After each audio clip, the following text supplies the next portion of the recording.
Assalamualaikum warahmatullahi wabarakatuh. Anak-anakku sekalian, dimanapun kalian berada, siswa kelas 5 SD seluruh Indonesia. Oke, kita akan lanjutkan pembahasan tema 1 pada kesempatan ini. Kita sudah membahas subtema 1, subtema 2, subtema 3, dan bahkan sebagian dari kegiatan berbasis proyek. Ya, kegiatan berbasis proyek yang tujuannya adalah untuk meningkatkan kreativitas kamu, tunjukkan prestasimu dengan karya-karya terbaik. Oke, kegiatan berbasis proyek kita kali ini adalah yang terkait dengan apa yang akan dijelaskan dalam pembelajaran yang kelima. Nah, kita buka dulu buku tematiknya bagi kalian siswa kelas 5. Oke, ini buku tema 1, organ gerak hewan dan manusia. Di sini ada 3 subtema dan diakhiri dengan kegiatan berbasis proyek. Ya, kita langsung saja kegiatan berbasis proyek pertemuan atau pembelajaran yang kelima. Oke, ini dia pembelajaran yang kelima. Ya. Nah,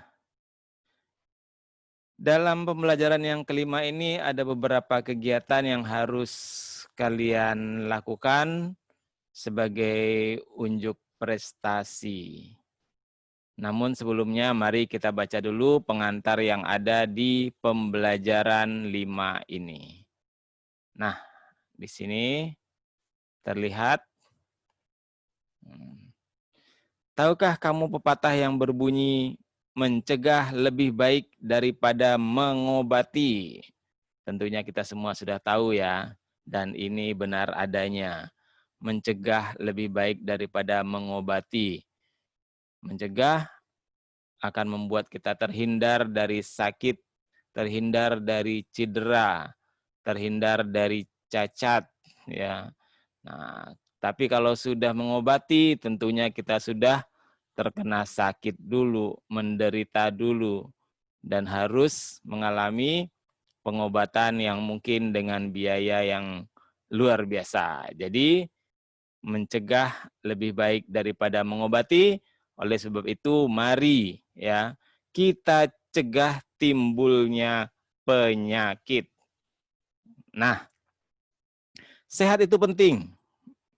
Di sini disampaikan begitu, kita bisa melakukan berbagai aktivitas jika kita sehat. Nah, coba bayangkan jika kamu sakit. Sedih bukan?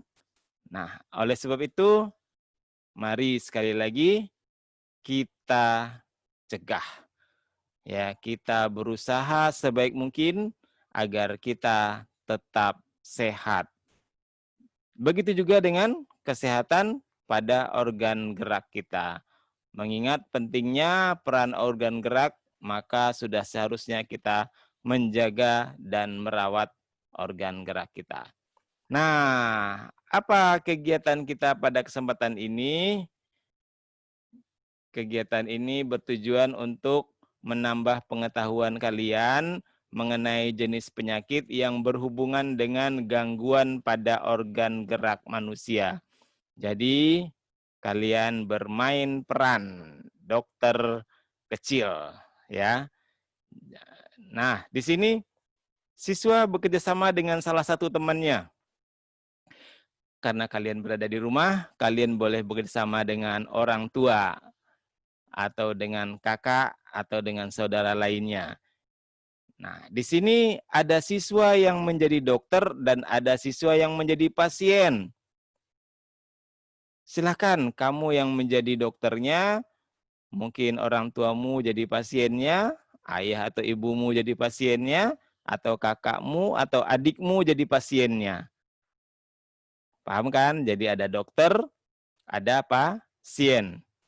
Nah, dalam kegiatan ini siswa melakukan dialog dengan bahasa yang Benar. Jadi, kamu pura-pura jadi dokter.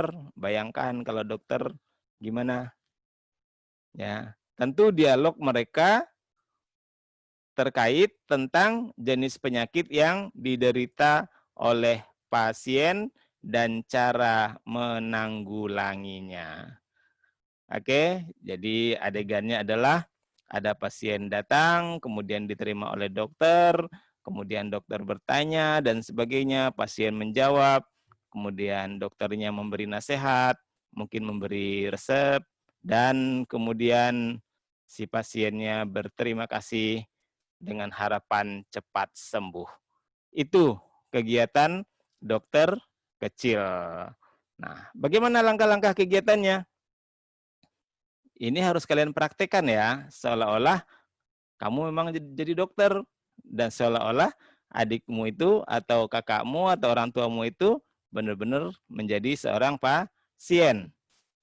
Jadi langkahnya adalah pertama, siswa menentukan pasangan dalam kegiatan ini. Jadi silahkan kamu pilih kakakmu yang jadi pasien atau ibu atau ayah atau adik atau yang lainnya.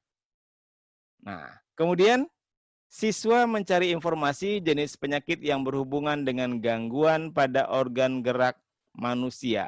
Jadi kamu cari informasi dulu, tapi kita kan sudah bahas ini dari subtema 1, subtema 2, subtema 3, pembahasan tentang organ gerak manusia. Kemudian pada subtema 2, subtema 3 banyak sekali yang terkait dengan penyakit-penyakit atau kelainan-kelainan yang berhubungan dengan organ gerak, misalnya kelainan pada tulang, kelainan pada otot, dan lain sebagainya. Oke? Nah, biar nanti kamu tidak kebingungan, tulis dulu dialog antara pasien dan dokter itu dulu. Kamu tulis dulu dialognya seperti apa.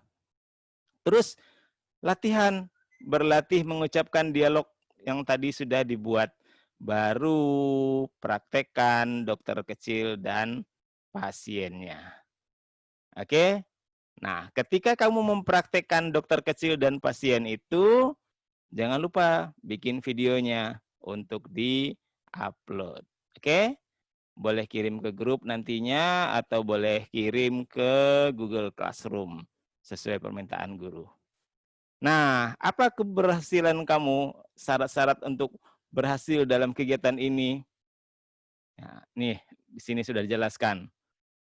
Siswa dapat memahami jenis penyakit yang berhubungan dengan gangguan pada organ gerak manusia. Dokter, jadi harus tahu ya. Nanti kalau misalnya pasiennya bilang apa yang terkait dengan gangguan pada organ geraknya, kamu punya solusinya. Kemudian siswa juga dapat menunjukkan akibat terganggunya organ gerak manusia. Nah, kamu tunjukkan apa sih akibat-akibatnya. Kemudian siswa juga mengetahui faktor-faktor penyebab terganggunya atau munculnya kelainan-kelainan pada organ gerak manusia. Jadi kamu bisa tunjukkan juga, oh ini loh penyebabnya karena ini, karena ini. Ya, jadi 3 hal ini sangat penting, jadi pengetahuan kamu. Ditambah lagi, kamu harus kreatif dalam melakukan kegiatan ini. Bikin adegan yang menarik, seolah-olah seperti bermain peran yang, ya seperti aktor gitu deh kamu, oke? Nah, tadi sudah disampaikan, tulis dialognya dengan bahasa yang benar, kemudian berdialog dan berkomunikasi dengan cara yang baik, lalu tentunya perlu kerjasama, sehingga adegan demi adegan atau percakapan-percakapan dalam dialog itu bisa terselesaikan dengan baik karena kamu bekerja sama. Oke, itu kegiatan yang pertama. Asik bukan? Oke. Nah, kegiatan yang keduanya adalah membuat komik dokter cilik. Nah, kalau komik pada kegiatan-kegiatan sebelumnya, video-video sebelumnya sudah Bapak jelaskan. Jadi nggak perlu Bapak jelaskan lagi ya. Nah, di sini tugasnya adalah buatlah komik dokter cilik. Masukkan semua unsur-unsur pembuatan komik yang baik. Masih ingat ya, unsur-unsur pembuatan komik yang baik. Apa saja? Ada gambarnya, ya, ada tulisannya yang singkat, dan lain sebagainya. Gampang, enak, menarik untuk dilihat, gambarnya seperti itu. Nah, langkah kerjanya apa saja? Di sini sudah dijelaskan, lakukan kegiatan ini dalam kelompok yang sama saat kamu melakukan kegiatan satu.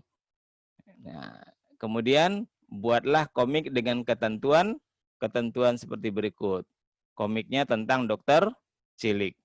Kemudian ada teks yang menarik, padat, dan mudah dipahami. Lengkapi dengan gambar yang mewakili jalannya cerita. Ini yang penting, buatlah komik kamu semenarik mungkin.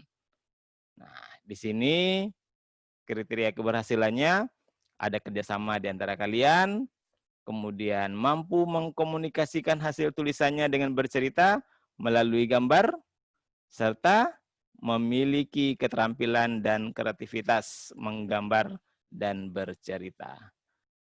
Nah, itu kegiatan berbasis proyek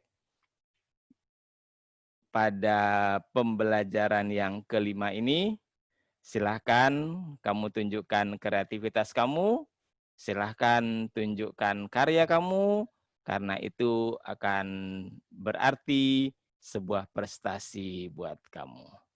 Oke, Bapak kira itu sebagai pengantar, sebagai sedikit penjelasan tambahan buat kalian. Semoga ada manfaatnya. Assalamualaikum warahmatullahi wabarakatuh.